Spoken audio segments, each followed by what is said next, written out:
Hallo, willkommen zu unserem Video. Heute sprechen wir über die kältesten Orte der Welt. Das Thema ist Kälte, sehr große Kälte. Manche Orte auf der Welt sind extrem kalt. Dort ist Schnee, dort ist Eis, fast das ganze Jahr. Hör gut zu, das Deutsch ist einfach. Das Deutsch ist A1. Der erste Ort ist die Antarktis. Die Antarktis liegt ganz im Süden. Es ist sehr weit weg. Die Antarktis ist ein Kontinent. Dort leben fast keine Menschen. Dort leben viele Tiere. In der Antarktis ist es sehr kalt. Im Winter ist es minus 60 Grad. Minus 60 Grad ist extrem kalt. Es gibt dort viel Schnee. Es gibt dort viel Eis. Das Eis ist sehr dick. Menschen arbeiten dort nur für kurze Zeit. Sie arbeiten als Forscher. Sie tragen sehr warme Kleidung. Der zweite Ort ist Sibirien. Sibirien liegt in Russland. Der Winter dort ist sehr lang.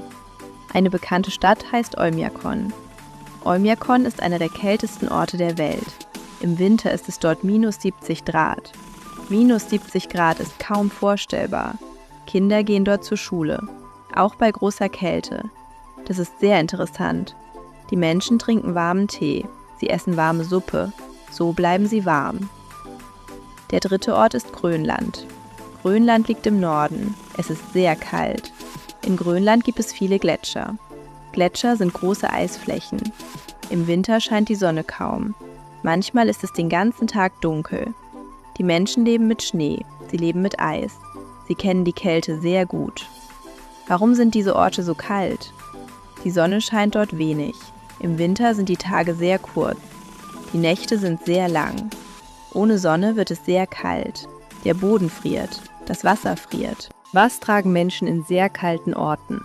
Sie tragen dicke Jacken, sie tragen warme Hosen, sie tragen Mützen, sie tragen Handschuhe, sie tragen warme Schuhe.